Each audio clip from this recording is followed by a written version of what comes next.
Well, now that I'm back from the dealership and got this bike delivered, I'm going to sit here and try to go over some things. You know, they gave me this sheet, this CVO Road Glide ST, and it says to make sure that the tender lead is plugged in. CVO have a lot of electronics, so their batteries will not drain, and it'll drain a lot faster. So I had to purchase a 5-amp battery tender, which is connected right now. If you notice on the screen right here, I see everybody else's CVO ST has a white screen. I think it looks pretty cool. I'm going to see if I can't make mine do that. There's what it looks like right now. A lot of people are kind of disappointed. You can't use your Bluetooth or, you know, Apple CarPlay, that is. But I bought this thing. It's called a Lucky More. And I plugged it right into the, see right here? Is what it is. And I plugged it right in, and so this allows me to do Apple CarPlay. With that being said, I can't charge my phone at the same time. I think there's some other devices out there you can put under your seat, I believe, to make it work. But this is pretty cool. I'm happy to have this, and I'm gonna hook it up to my phone. This bike always tells me, that's one thing we used to make fun of people who had other bikes that gave you a kickstand alarm. This thing, if the kickstand's down, this will not start. It says warnings, kickstand's down. It won't start. You have to have your kickstand up, and then it'll start. That's one of their new features. I don't know if that feature's been around for a while or not. I mean, my latest bike that I bought was a 2019 Ultra Limited, and that's what this is. So I have an Ultra Limited, and that doesn't have a kickstand alarm. That's a pretty nice bike too. And I ride with my wife on that bike, so that's gonna be pretty fun. First off, disregard the mess in my garage. It seems like every time my wife wants something moved out of the garage and I get it cleaned up, everything else comes in the garage. It's kind of crazy, and I have nowhere to put it. I mean, I can't get a bigger house. I don't want one. I want to talk about something that kind of gets to me. When you get to a dealership, you get in there, you sign all the papers, and right toward the end, the finance guy asks you, for an extra $10 a month, you can have this, this, and this, and this is what your payment will be.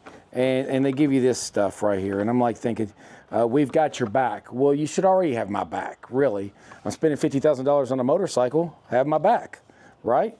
That's the way I see it. But then they give you all these different opportunities.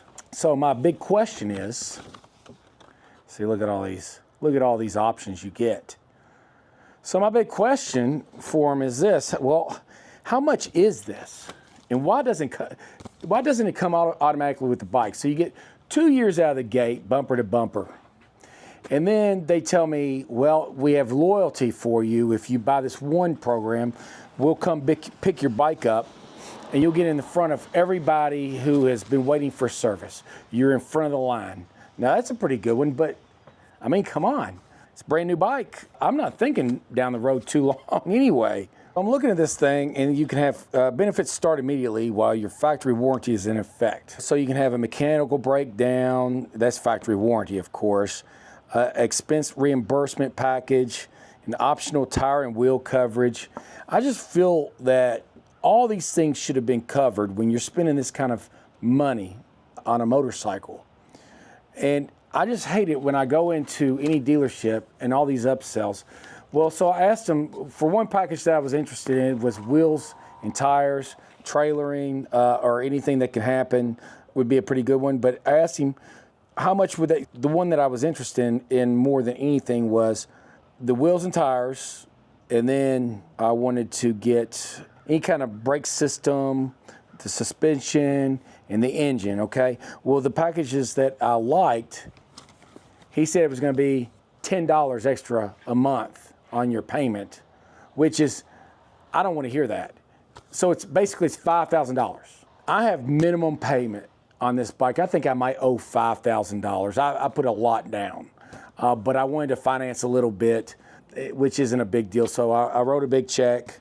I feel like this shouldn't cost so much.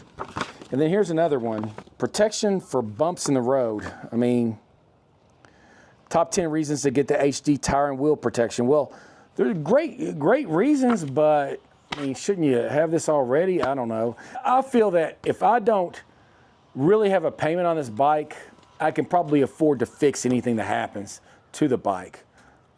I hate thinking that way, but why spend money that's on something that may never happen? Knock on wood, I need to find it, whatever, knock on the Ultra Limited. My first bike was in 2012. It was a Sportster. I had it for 6 months, and I bought a Street Glide. And then after that Street Glide, I bought the Amber Whiskey Street Glide, which I still have. And then I bought a Heritage Softail. And then I sold that and I got an Ultra Limited, a 2019 Ultra Limited. And then I got a Softail Deluxe, a 2006 Softail Deluxe. I liked it, I bought it.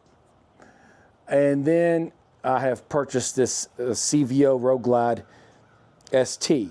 I've never had any problems with any of the bikes. And I do so many alterations to all the bikes. I think this is the only bike that I don't believe I'm gonna do an alteration to. With that being said, I've been riding since 2012.